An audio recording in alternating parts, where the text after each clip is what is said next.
Hello, beautiful souls. Welcome back to Monday Positivity. Today, I want to talk about something that often feels like an insult at first, but in reality, it can be one of the most freeing gifts life gives you. And it is the gift of being underestimated. Think about it. People not expecting much from you, not seeing your potential, not thinking you're capable enough. It stings, doesn't it? But here's the twist, there's a strange kind of freedom hidden inside it. And if you know how to use it, being underestimated can actually become your superpower. Now, let me help you understand the psychology of being underestimated. Actually, when someone underestimates you, what are they really doing? They are placing you in a box, usually a smaller one than you belong in. Maybe they think you're too quiet.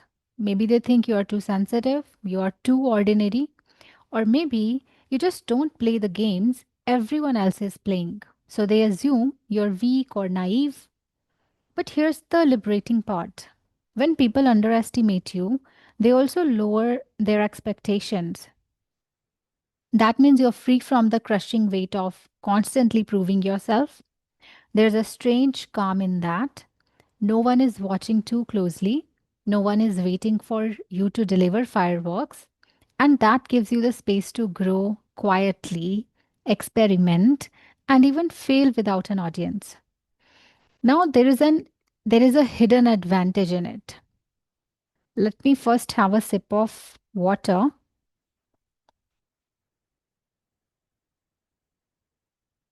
Okay, so let's be real here.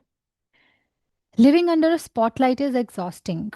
When everyone expects greatness from you all the time, you can feel suffocated by pressure. But when people underestimate you, you get to move in silence.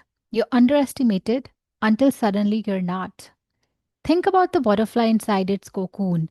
And I love the analogy of butterfly, and I actually used it in my first book, 10 Days to the Ultimate You, because nobody walks past the tree and says, "Wow, look at that future butterfly," right?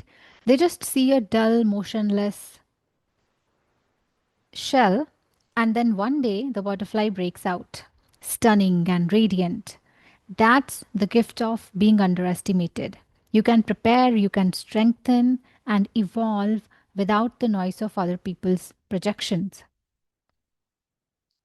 Some of the most inspiring figures in history were underestimated. You know, Oprah Winfrey was told she wasn't fit for television.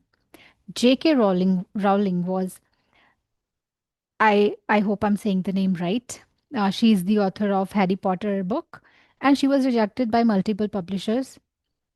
Steve Jobs was fired from Apple. Even Einstein was considered a poor student. Each of them turned underestimation into fuel, but more importantly, into freedom. They didn't owe anyone constant explanations. They simply focused on their craft until their work spoke louder than the critics ever could. Now, to be very honest, as a teacher, as a professor in the university, as a freelancer, there have been times when I was dismissed, you know, um, students, clients, even colleagues assumed that I didn't have much to offer because I was a very quiet student, I was a very quiet employee. But later, they were surprised by my depth when I delivered speeches or presentations. And there were also times when people thought that my path was just one, one job. Maybe I was just a teacher.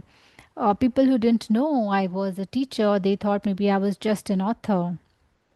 And, you know, but it was just a phase. right? And at the moment, it felt frustrating, it felt hurtful. I felt like I need to prove something, I felt like I need to tell them. Um, but now I see that it was liberating, right? Because they had their own expectations, and I didn't really have to do anything to prove them wrong or right. I just kept doing what I wanted to do, right? It was so liberating. It was freedom. And yes, people are surprised uh, after some time. So here's the key lesson actually. Being underestimated doesn't need to trigger revenge mode. You don't need to spend your life proving others wrong. That becomes another trap if you do that. Instead, the real joy comes from proving yourself right, from living in alignment with your values, your integrity, and your truth. And when you do that, your growth becomes undeniable. And the beauty is, by the time the world realizes, you don't even care anymore because you've already been free. Now, sometimes being underestimated is actually divine protection. If everyone saw your potential too early, they might exploit it, drain you, or put expectations on you that you're not ready to hold. But when life clocks you in underestimation, it's almost like a shield. You get to build in silence. You get to refine your energy. You get to heal. You get to align. And when it's time, your presence speaks for itself without you ever needing to shout. So, if you've ever been underestimated by family, by colleagues, by society, take a breath. That underestimation is not a curse, it's a blessing. It gives you freedom, it gives you space, it gives you time to surprise even yourself. And remember, the goal is never to shock the world. The goal is to quietly become so aligned, so powerful, so authentic that when the world finally notices, it's already too late. You've already become who you were meant to be. Thank you for tuning in today. If this resonated with you, share it with someone who might need to hear that being underestimated is actually their secret freedom.